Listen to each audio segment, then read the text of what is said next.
के बजरंग दल के इंचार्ज थे। आज मेरे साथ अंतर्राष्ट्रीय हिंदू परिषद महाराष्ट्र गोवा के जनरल सेक्रेटरी है।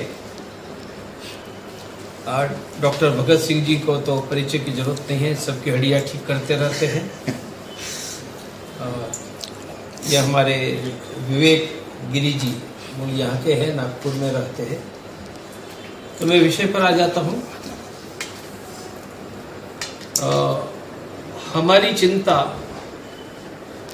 कश्मीर का टारगेट किलिंग अमरावती उदयपुर कर्नाटक पहुंचा है। यह कैंसर नहीं रोका गया तो भारत के हर गांव में उमेश कोल्हे या बेटी का श्रद्धा हो सकता है। और इतनी बड़ी हिंदू शक्ति के भारत में हमारे बेटे को तन से सर जुदा करने की धमकियां देना वह जिहादियों की, ये देश में जो हिम्मत बढ़ी है उनका उदाहरण है। नुपुर शर्मा तो बहाना था, जिहाद उनका रास्ता है। इसलिए केंद्र सरकार इजराइल की भांति इस्लामिक जिहादी आतंकवाद के विरुद्ध युद्ध करे। इजराइल ने तो कभी नहीं कहा कि पाकिस्तान अरब देश ये कर रहा है वो कर रहा है, वहां तो टारगेट किलिंग नहीं हो रहा है। उनकी चारों ओर तो 12 करोड़ अरब है, क्योंकि इजराइल इस्लामिक जिहादी आतंकवाद के विरुद्ध युद्ध लड़ता है। और कोई पैलेस्टाइन से गड़बड़ करता है तो उनकी मिसाइल उसको उत्तर देती है। उनको कहते हैं युद्ध। तो केंद्र सरकार युद्ध करे। और उमेश कोल्हे को मारने वाली मुस्लिम संस्था तबलीग जमात थी, जिन पर सऊदी अरेबिया ने प्रतिबंध लगाया है, तो भारत सरकार भी प्रतिबंध लगा दे। हम पूरे देश में करोड़ों हिंदू ही आगे के लिए 1 करोड़ हिंदुओं से 1 मुट्ठी अनाज और 50 लाख गरीब हिंदुओं को मुफ्त में अनाज देकर हम करोड़ों हिंदुओं को जोड़ रहे हैं, किसी से अन्न लेकर, किसी को अन्न देकर। ऐसे ही कोई गरीब हिंदू बिना डॉक्टर नहीं रहेगा। देश में हर रोज 1 हिंदू गरीब मरीज का इलाज करने वाले 10,000 से ज्यादा स्पेशलिस्ट डॉक्टरों की मदद से हम करोड़ों हिंदुओं का मुफ्त में इलाज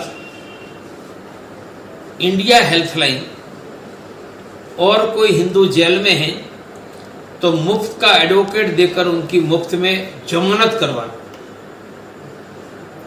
और 24 घंटे भारत में कहीं पर भी मुफ्त में मदद की व्यवस्था। हिंदू हेल्पलाइन, मदद के लिए फोन करो 020 66 80 3300।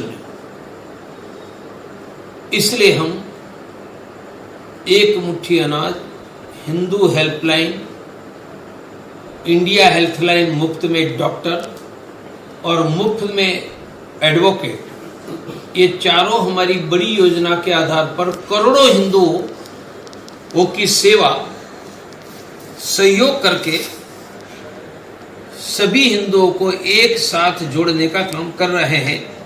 उनको हम कहते हैं हिंदू ही आगे। बस आपको पूछना है तो पूछना,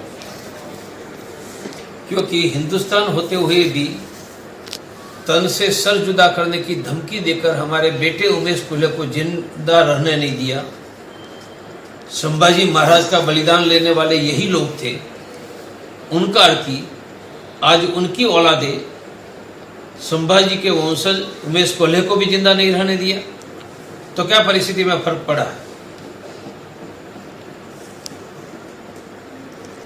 नहीं, राज ठाकरे को प्रश्न पूछो ना कि उनकी मित्रों की सरकार आ गई, अब कब आंदोलन करके अजान बंद करवा रहे हैं?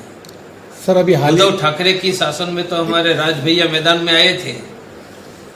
अब एकनाथ जी और देवेंद्र भैया के राज्य में भी मैदान में आ जाए, सर हम उनके साथ रहेंगे यदि आजान बंद करवाने वो निकले। सर एक एनजीओ है, राज ठाकरे जी ने जो स्टैंड लिया था उसके बाद सोशल एक्टिविटीज ऑफ इंडिया नाम के एक एनजीओ है जिसने 5 राज्यों में एक सर्वे किया था, जिसका ऐसे हम्बक सर्वे पर मुझे प्रश्न मत पूछो। सर्वे क्या होता है उनका मैं साइंस जानता हूँ।